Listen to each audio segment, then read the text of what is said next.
Class 10 physics का एक chapter है प्रकाश का प्रवर्तन तथा अपवर्तन। ठीक है, इस चैप्टर से मैंने कुल 30 क्वेश्चन गेस किया है। आज हम इन्हीं 30 महत्वपूर्ण प्रश्न को यानी कि इम्पॉर्टेंट क्वेश्चन को 1 बाय 1 समझने की कोशिश करेंगे। आइए देखते हैं। पहला क्वेश्चन कह रहा है कि प्रकाश की किरण गमन करती है, अर्थात कि प्रकाश की किरण चलती है। कैसे चलती है? ऑप्शन है सीधी रेखा में, है ना, टेढ़ी रेखा में, किसी भी दिशा में या इनमें से कोई नहीं। ठीक है, तो प्रकाश की किरण हमेशा सीधी रेखा में गमन करती है। Option A is the correct answer. Next question पे आते हैं। नेक्स्ट क्वेश्चन कह रहा है कि प्रकाश का वेग न्यूनतम होता है, अर्थात प्रकाश की जो स्पीड होती है वो कम होती है। तो सबसे कम किस में होती है? निर्वात में, यानी कि जहाँ हवा नहीं होता है, जल में, वायु में या कांच में। तो हम जानते हैं कि चारों ऑप्शन में कांच प्रकाशता सबसे सघन माध्यम होता है और सघन माध्यम में प्रकाश की चाल सबसे कम होती है। Option D is the correct answer होगा, यानी कांच में प्रकाश का जो स्पीड होता है वो सबसे कम होता है। नेक्स्ट क्वेश्चन पे आते हैं। नेक्स्ट क्वेश्चन कह रहा है कि मोटर गाड़ी के चालक के सामने लगा रहता है। मोटर गाड़ी आपने देखा है, इसका साइड मिरर जिसको कहते हैं हम लोग, यानी कि बगल में जो मिरर लगा होता है, ठीक है, वो कौन सा मिरर होता है? वो समतल दर्पण, उत्तल दर्पण, अवतल दर्पण या उत्तल लेंस होता है। तो मोटर गाड़ी के चालक के सामने में, यानी कि जो साइड मिरर होता है, उसमें उत्तल दर्पण का इस्तेमाल किया जाता है, अर्थात option B is the correct answer होगा। ठीक है, याद रखेंगे आप लोग कि किसी भी प्रकार का जो वाहन होता है उसके आसपास, यानी कि दोनों तरफ जो मिरर लगा होता है बैक साइड को, यानी कि पीछे की वस्तु को देखने के लिए, उसमें हमेशा उत्तल दर्पण का ही इस्तेमाल किया जाता है, क्योंकि वो सबसे ज़्यादा यानी कि बड़े क्षेत्र का प्रतिबिंब अपने अंदर बनाता है। नेक्स्ट क्वेश्चन पे आते हैं। नेक्स्ट क्वेश्चन कह रहा है कि मोटर कार के हेड लाइट में किसका प्रयोग होता है? ठीक है, इससे पहले अभी दर्पण के बारे में बात कर रहे थे, अब यहाँ हेड लाइट के बारे में कह रहा है, यानी कि मोटर गाड़ी जो होता है उसके बैक साइड में जो हेडलाइट लगा होता है या फिर फ्रंट में जो हेड लाइट लगा होता है, यानी कि जिससे लाइट निकलती है ना, रात में वस्तुओं को अंधेरे में देखने के लिए, उसके अंदर में कौन सा मिरर लगा होता है? समतल दर्पण, उत्तल दर्पण, अवतल दर्पण या उत्तल लेंस? तो हेड लाइट के अंदर में अवतल दर्पण का इस्तेमाल किया जाता है। ठीक है, यानी कि option C is the correct answer. इसका भी एक वजह है, रीज़न है कि अवतल दर्पण क्या करता है कि विभिन्न दिशाओं से आए हुए प्रकाश को समेटकर वो एक दिशा में सबको फोकस कर देता है। ठीक है, इसीलिए काफ़ी दूरी तक प्रकाश की किरण परिवर्तित होती है, जाती है अवतल दर्पण से टकराकर। नेक्स्ट क्वेश्चन पे आते हैं। नेक्स्ट क्वेश्चन कह रहा है कि समतल दर्पण द्वारा बना प्रतिबिंब होता है, यानी जो हमारे घरों में जो मिरर लगा होता है उसमें प्रतिबिंब कैसा बनता है? ऑप्शन है वास्तविक, काल्पनिक, दोनों या इनमें से कोई नहीं। तो पहली बात कि समतल दर्पण में जो प्रतिबिंब बनता है वो वास्तविक नहीं होता है, हम उसे पर्दे पर प्राप्त नहीं कर सकते हैं, है ना, हम उसे पर्दे पर प्राप्त नहीं कर सकते हैं, अर्थात कि यह एक काल्पनिक प्रतिबिंब होता है। Option B is the correct answer. Next question पे आते हैं। लेंस की क्षमता का एसआई मात्रक क्या होता है? तो लेंस की क्षमता का एसआई मात्रक डायोप्टर होता है। Okay, option A is the correct answer. ठीक है, नेक्स्ट क्वेश्चन पे आते हैं। नेक्स्ट क्वेश्चन कह रहा है कि प्रकाश की किरणों का पथ दर्शाने वाले चित्रों को क्या कहा जाता है? प्रकाश की किरणों का पथ, यानी कि हम जानते हैं कि प्रकाश की किरण को हम देख नहीं पाते हैं, लेकिन फिर भी हम उसे एक रेखा द्वारा इंडिकेट करते हैं, एक लाइन द्वारा सूचित करते हैं। ठीक है, जैसे एक दर्पण बनाया हमने, इस तरह से हम प्रकाश को दिखाते हैं कि ऐसे टकरा करके यहाँ से ऐसे गया। ठीक है, तो इसे क्या कहा जाता है? विज्ञान की भाषा में हम इसे क्या कहते हैं? ऑप्शन कह रहा है किरण आरेख, फोकस, किरण पुंज या इनमें से सभी। तो इसका आंसर करेक्ट आंसर होगा किरण आरेख। ठीक है, यानी कि दर्पण में या फिर लेंस में जो हम प्रकाश की किरण को दर्शाने के लिए या फिर समझाने के लिए जो हम जिस लाइन का इस्तेमाल करते हैं, जिस रेखा का इस्तेमाल करते हैं, उसे किरण आरेख कहा जाता है। ठीक है, इंग्लिश में हम इसे रे डायग्राम कहते हैं। ओके, रे डायग्राम कहा जाता है। नेक्स्ट क्वेश्चन पे आते हैं। कह रहा है कि 2D क्षमता वाले लेंस का फोकसांतर क्या होगा। तो लेंस की क्षमता यानी कि आपको ये इसका फॉर्मूला होता है, लेंस की क्षमता यानी कि पावर ऑफ लेंस P बराबर 1/f होता है, ये सूत्र होता है। ठीक है, P बराबर 1/f। ठीक है, यहाँ पर कह रहा है कि 2D क्षमता वाले यानी कि लेंस की क्षमता 2D है, यानी कि P बराबर हो जाएगा 2D। ठीक है, तो P के स्थान पे हम कर देंगे 2D बराबर हो जाएगा 1/f। ठीक है, अब यहाँ से अगर क्रॉस गुना करते हैं तो f इधर चल जाएगा और 2D आ जाएगा 1 के नीचे, तो हो जाएगा f बराबर क्रॉस गुना करने पर 1/2D। क्योंकि ये मीटर में होता है, ठीक है ना, इसको सेंटीमीटर में करने के लिए 100 से गुना किया जाता है। तो 2 से अगर हम 100 को काटेंगे तो कितने बार में कटेगा, 50 बार में। तो इसका फोकसांतर हो जाएगा 50 सेंटीमीटर। ठीक है, यानी कि option D is the correct answer. ठीक है, नेक्स्ट क्वेश्चन पे आते हैं। अब कह रहा है कि किसी उत्तल लेंस का फोकसांतर 50 सेंटीमीटर है, तो उसकी क्षमता क्या होगी। फिर से वही फॉर्मूला हो जाएगा, यानी कि P बराबर 1/f, 1/f। तो इसको हम कर सकते हैं 1 फोकसांतर यानी कि फोकसांतर 50 सेंटीमीटर, यानी कि f जो दे रखा है वो 50 सेंटीमीटर दे रखा है। ओके, चलिए, तो इसको 100 से फिर गुना करेंगे तो क्या हो जाएगा, 50 दूनी 100 यानी कि 2 डाईऑप्टर। क्या हो जाएगा, 2 डाईऑप्टर। ठीक है, अब चूँकि लेंस उत्तल होता है तो उत्तल लेंस में जो फोकस होता है वो प्लस में होता है, यानी कि धनात्मक होता है। तो ये जो डायोप्टर आएगा +2, ये प्लस में आएगा। ठीक है, यानी कि +2 डायोप्टर, यानी कि option D is the correct answer. Next question पे आते हैं। आप चाहे तो इसको पॉज करके, है ना, और क्वेश्चन का अगर चाहे सॉल्यूशन कॉपी में लिखना तो आप लिख सकते हैं, या फिर स्क्रीनशॉट लेकर बाद में भी उसे लिख सकते हैं। ठीक है, चलो नेक्स्ट क्वेश्चन कह रहा है कि प्रकाश की किरणों के समूह को क्या कहा जाता है। प्रकाश की किरणों के समूह को, यानी कि जब एक से ज़्यादा प्रकाश की किरणें होती हैं तब उन्हें क्या कहते हैं, तब उन्हें प्रकाश पुंज कहा जाता है या फिर किरण पुंज कहा जाता है। ठीक है, देखो ऑप्शन दे रखा है यहाँ पे, प्रकाश स्रोत, किरण पुंज, प्रदीप्त या प्रकीर्णन। तो इसका करेक्ट आंसर होगा बी, किरण पुंज कहा जाता है। ठीक है, एक से ज़्यादा किरणों के समूह को किरण पुंज कहा जाता है। ओके, चलो नेक्स्ट क्वेश्चन पे आते हैं। नेक्स्ट क्वेश्चन कह रहा है कि उत्तल लेंस की क्षमता क्या होती है। तो उत्तल लेंस की क्षमता डाईऑप्टर होता है। क्या होता है, डाईऑप्टर। इसको इंग्लिश में भी डाईऑप्टर ही कहते हैं। ठीक है, हिंदी में भी डाईऑप्टर ही लिखा जाता है।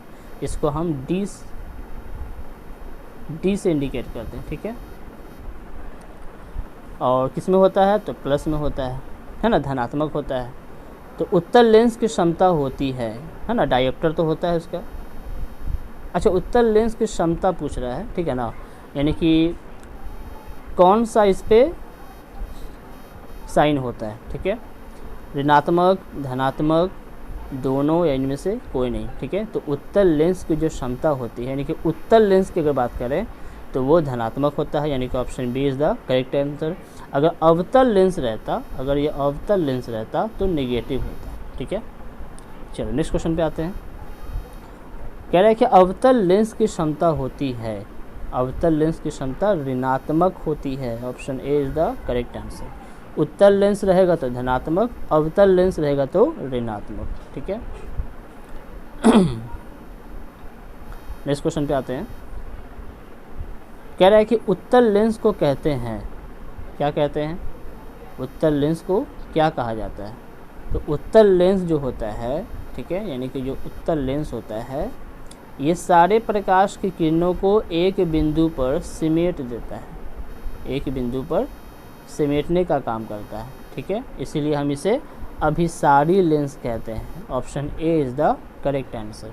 जैसे ऑप्शन क्या दे रखा था तो पहला ऑप्शन है अभिसारी लेंस, दूसरा ऑप्शन है द्वि उत्तल लेंस, तीसरा है अपसारी लेंस और चौथा है इनमें से कोई नहीं। तो option A is the correct answer, यानी कि उत्तल लेंस को हम अभिसारी लेंस कहते हैं, क्योंकि ये सारे किरणों को एक बिंदु पर समेट देता है। नेक्स्ट क्वेश्चन पे आते हैं। कह रहा है कि अवतल लेंस को कहते हैं, तो अवतल लेंस को क्या कहेंगे? अवतल लेंस क्या करता है, ये सारे प्रकाश की किरणों को, ठीक है, विभिन्न दिशाओं में बिखेर देता है, फैला देता है, ठीक है, इसीलिए हम इसे अपसारी लेंस कहते हैं, क्योंकि ये सारे किरणों को अपसार कर देता है, इसीलिए हम इसे अपसारी लेंस कहते हैं, यानी कि option C is the correct answer. Next question पे आते हैं। नेक्स्ट क्वेश्चन कह रहा है कि इनमें से कौन सा पदार्थ लेंस बनाने के लिए प्रयुक्त नहीं किया जा सकता, ठीक है, कौन सा पदार्थ से हम लेंस नहीं बना सकते हैं? जल से बना सकते हैं, कांच से बना सकते हैं, प्लास्टिक से बना सकते हैं, मिट्टी से नहीं बना सकते हैं, यानी कि option D is the correct answer. Next question पे आते हैं, ठीक है, मिट्टी से हम लेंस नहीं बना सकते हैं। नेक्स्ट क्वेश्चन कह रहा है कि किस दर्पण से हमेशा वस्तु से छोटा प्रतिबिंब प्राप्त होता है? किस दर्पण से हमेशा वस्तु से छोटा प्रतिबिंब प्राप्त होता है, ठीक है, किस दर्पण से? याद रखिएगा, दो प्रकार के दर्पण होते हैं, एक होता है अवतल दर्पण और एक होता है उत्तल दर्पण, ठीक है। उत्तल दर्पण में सारा प्रतिबिंब जो बनता है, ठीक है, वो दर्पण के पीछे बनता है, लेकिन वस्तु से छोटा बनता है, हमेशा वस्तु से क्या बनता है? छोटा बनता है, ठीक है। तो इसका ऑप्शन देखिए क्या होगा। क्वेश्चन क्या बोल रहा था? किस दर्पण से हमेशा वस्तु से छोटा प्रतिबिंब प्राप्त होता है, यानी कि किस दर्पण में किसी वस्तु का प्रतिबिंब हमेशा छोटा होता है या छोटा बनता है, ठीक है। ऑप्शन कह रहा है पहला ए समतल, दूसरा उत्तल, तीसरा अवतल और चौथा है कोई नहीं, ठीक है। तो इसका करेक्ट आंसर जो होगा वो होगा, छोटा कर देते हैं थोड़ा, तो क्वेश्चन था किस दर्पण से हमेशा वस्तु से छोटा प्रतिबिंब प्राप्त होता है, तो ऑप्शन होगा, ये आंसर होगा उत्तल दर्पण, ठीक है, यानी कि उत्तल दर्पण में वस्तु से हमेशा छोटा प्रतिबिंब प्राप्त होता है, हम इसे उत्तल दर्पण कहते हैं। नेक्स्ट क्वेश्चन पे आते हैं। तो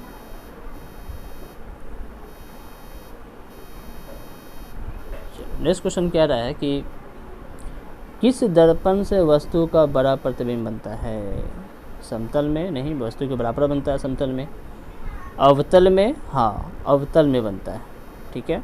उत्तल में छोटा बनता है, कोई नहीं तो होगा नहीं, क्योंकि option B is the correct answer. B में किसी वस्तु का बड़ा प्रतिबिंब प्राप्त होता है या फिर बनता है, ठीक है। नेक्स्ट क्वेश्चन पे आते हैं।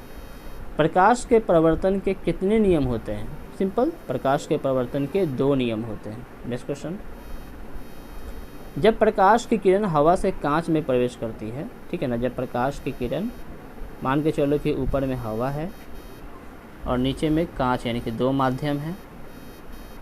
जब प्रकाश की किरण हवा से कांच में आती है तो वो अभिलंब की ओर मुड़ जाती है। कहाँ मुड़ जाती है? अभिलंब की ओर मुड़ जाती है, ठीक है ना, अभिलंब के निकट मुड़ जाती है, ठीक है ना। तो ऑप्शन क्या बोल रहा है? अभिलंब से दूर, अभिलंब के निकट, ठीक है, या अभिलंब के समांतर, या इनमें से कोई नहीं। तो इसका जो करेक्ट आंसर होगा वो होगा अभिलंब के निकट, ठीक है। प्रकाश की किरण जब विरल माध्यम से सघन माध्यम में आती है, ठीक है ना, सपोज कीजिए कि ऊपर में विरल माध्यम है और नीचे में सघन माध्यम है, ठीक है। प्रकाश की किरण अगर विरल से सघन में आ रहा है तो अभिलंब की ओर, अगर सघन से विरल में आ रहा है तो अभिलंब से दूर मुड़ जाता है, तो अभिलंब कहते हैं, ठीक है। चलिए नेक्स्ट क्वेश्चन पे आते हैं। क्वेश्चन कह रहा है कि फोटोग्राफी कैमरा का अभिदर्शक होता है, यानी कि फ़ोटो कैमरा में कौन सा लेंस, मतलब कौन सा लेंस इस्तेमाल किया जाता है? तो फोटोग्राफी कैमरा में जो होता है वो उत्तल लेंस का यूज़ किया जाता है। कभी आप इसको छू कर देखना तो बीच से मोटा दिखाई देगा, ये फील होगा, ठीक है, अनुभव होगा, यानी कि option A is the correct answer. उत्तल लेंस का इस्तेमाल किया जाता है। नेक्स्ट क्वेश्चन पे आते हैं। साइड मिरर के रूप में प्रयुक्त होता है। क्वेश्चन फिर से वही आ गया, ठीक है, कि साइड मिरर के रूप में किस दर्पण का इस्तेमाल होता है, तो वो होता है, ठीक है, हमने पहले बताया था उत्तल दर्पण का इस्तेमाल होता है। साइड मिरर के रूप में उत्तल दर्पण का उपयोग किया जाता है। नेक्स्ट क्वेश्चन पे आते हैं। क्वेश्चन कह रहा है कि एक अवतल दर्पण की फोकस दूरी 10 सेंटीमीटर है तो उसकी वक्रता त्रिज्या क्या होगी। तो फोकस दूरी और वक्रता त्रिज्या में एक रिलेशन होता है। क्या रिलेशन होता है कि F बराबर R/2 होता है या R बराबर 2 × F होता है। ध्यान देना है कि हमें क्या ज्ञात करना है, ठीक है। देखो, एक अवतल दर्पण की फोकस दूरी दे रखा है 10 सेंटीमीटर, फोकस दूरी दे रखा है 10 सेंटीमीटर। तो अगर हम यहाँ पे 10 रख दें तो 10 × 2 कितना हो जाएगा, 20, यानी कि वक्रता त्रिज्या कितनी आ जाएगी, 20 सेंटीमीटर, ठीक है। Option B is the correct answer. Next question पे आते हैं, क्वेश्चन नंबर 23। निर्गत किरण एवं अभिलंब के बीच को कोण कहते हैं, ठीक है। निर्गत किरण और अभिलंब के बीच मान के चलिए कि दो माध्यम हैं, इसको आपतित किरण कहते हैं जो आता है, और दूसरे माध्यम में जाने वाले को कहते हैं निर्गत किरण। बीच में हम एक अभिलंब डाल देते हैं, ठीक है। तो निर्गत किरण और अभिलंब के बीच में जो कोण बन रहा है, ठीक है ना, निर्गत किरण और अभिलंब के बीच में जो कोण बन रहा है, ठीक है, इसे कौन सा कोण कहते हैं, तो इसे निर्गत कोण कहते हैं। Option C is the correct answer. Next question पे आते हैं। कह रहा है कि सरल सूक्ष्मदर्शी में किसका उपयोग होता है। तो सरल सूक्ष्मदर्शी आप समझ रहे होंगे, है ना, इस तरह से जो हैंडल लगा होता है एक देखने के लिए। इसमें किस लेंस का इस्तेमाल किया जाता है। इसको कभी आप बीच से छू कर देखिएगा तो बीच में मोटा लगेगा और किनारे पर पतला। ये कौन सा लेंस है, तो ये उत्तल लेंस है। ओके, चलिए, तो सरल सूक्ष्मदर्शी में उत्तल लेंस का इस्तेमाल किया जाता है। नेक्स्ट क्वेश्चन पे आते हैं। कह रहा है कि किस लेंस के द्वारा सिर्फ काल्पनिक प्रतिबिंब बनता है। किस लेंस के द्वारा केवल काल्पनिक प्रतिबिंब बनता है। तो आप इस लेंस को पहचान रहे होंगे, है ना, ये अवतल लेंस है और इसी लेंस में किसी वस्तु का केवल काल्पनिक प्रतिबिंब प्राप्त होता है, अवतल लेंस में, ठीक है। Option B is the correct answer, ठीक है। नेक्स्ट क्वेश्चन पे आते हैं। क्वेश्चन कह रहा है प्रवर्तन, है ना, प्रवर्तन के नियम से निर्धारित होता है क्या। आपतन कोण प्रवर्तन कोण के बराबर, प्रवर्तन कोण अपवर्तन कोण के बराबर, आपतन कोण विचलन कोण के बराबर, या इनमें से कोई नहीं। तो इसका ऑप्शन ए होगा, आपतन कोण प्रवर्तन कोण के बराबर होता है, यानी कि एंगल आई बराबर होता है एंगल आर के, ठीक है। नेक्स्ट क्वेश्चन पे आते हैं। काल्पनिक प्रतिबिंब होता है, कैसा होता है, सीधा, उल्टा, दोनों, या कोई नहीं। तो याद रखिएगा, ठीक है, कि काल्पनिक प्रतिबिंब हमेशा सीधा होता है और वास्तविक प्रतिबिंब हमेशा उल्टा होता है, ठीक है। नेक्स्ट क्वेश्चन पे आते हैं। क्वेश्चन कह रहा है कि लेंस में मुख्य फोकस की संख्या कितनी होती है। तो लेंस में मुख्य फोकस की संख्या 2 होती है, ठीक है, यानी कि एक लेंस यहाँ फोकस होता है मुख्य फोकस और एक यहाँ होता है, यानी कि 2 होता है। एक F1 कहते हैं और एक को F2 कहा जाता है, ठीक है। तो मुख्य फोकस में, है ना, लेंस में 2 मुख्य फोकस होते हैं, ठीक है। तो option A is the correct answer. Next question पे आते हैं।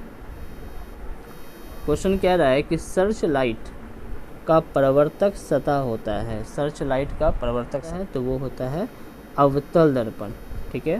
इसमें क्या होता है कि लाइट अगर ऐसे आ रही है ना तो वो काफ़ी दूर तक उसको ले जाता है, ठीक है, इसमें अगर आती है तो, यानी कि option B is the correct answer.